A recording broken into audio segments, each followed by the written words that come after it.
So me and my family decided to merge the worlds of therapy and art and draw our own emotions after watching Inside Out 2. I personally started by writing down how each feeling feels inside of me. I used both descriptive words but also things that I felt like I could visualize, and I started from there. I also realised that I didn't actually feel all emotions in the same capacity as other people, which I will go on to talk about later. I also used my therapy wheel. I'm a therapist by trade, and this was really helpful for us all to just kind of break down feelings, because the kind of umbrella terms like happy and sad just don't really cover what it is that we truly feel when we're experiencing these emotions. I also made it really clear that because we are quite a perfectionistic family, in particular me and my son, that this wasn't going to be like the best artwork that we've ever done, but more just an expression. I then used Pinterest to create like an emotions board of things that I felt like I could use to begin the drawing process. I started with Joy, and as you can see, Joy is this orb of light and she is just so happy to me. I actually really love this one. This one is probably one of my favourites of all the ones I ended up doing. I also incorporated my favourite colours into Joy because, well, joy and happiness, so she's mainly yellow, pink and lilac.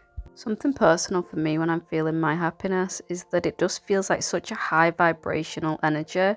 It's just this internal beam that just like radiates out from inside the person and just kind of helps other people outside of that person also feel that level of happiness. That really pure happiness that people feel, it's infectious, isn't it? Whether it's an animal, a child, or any other human.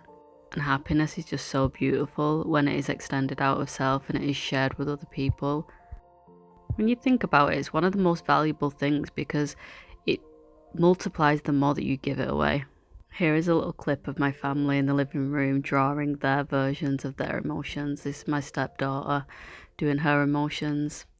So at the bottom you can see anger, middle sadness, disgust, and she's drawing fear there in the corner. This is my husband, he's drawing anger there, he's already drawn happiness, and the dog is his sadness. I will show you my son's in a little bit. Then I went on to create my sadness, and I used my descriptive words to just create some visuals on a page. Like I mentioned earlier, this was not a who can draw the best exercise, it was more just who can truly get their expressions of what they feel inside into a visual form. And it was really good, we all really enjoyed it. So this one is fear. And then moving on, here is my anxiety. More people didn't seem to know what this one was, just visually. Here is me drawing outside. Quick tip for anybody, don't draw outside when it's windy. I end up having to go inside even though I do like being outside. But here I'm drawing my anxiety, and although it is super cute, I did it in this way because I felt like anxiety isn't always, for me personally, my enemy. Actually, in fact, I don't see my emotions at all as enemies, but I have done previously. But anxiety has helped me out a lot in my life. Anxiety lives with me side by side often, so it's almost become a little furry companion friend, and although it is both helpful at times, it can also be debilitating when it is not in check.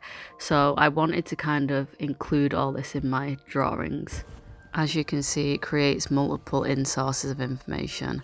Here is my anger, my least favourite. Not because I don't like anger, I just don't really like the drawing. Here is my daily friend, intuition. Here's my son's drawing of happiness, which is the sun, and his cat, Alba, which you can see here in the background. He just loves her so much and just equates her to his happiness. Here's my husband. He did lots and they all have names, so you could probably guess what they are. But we noticed that as we were doing this, we realised that we don't always all feel the same emotions. My son doesn't feel envy. My husband doesn't feel fear. My stepdaughter doesn't feel anxiety. And I don't tend to feel envy or disgust.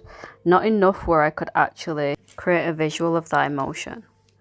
Anyway, have you ever drawn your emotions with your family or just for yourself? And what did you find?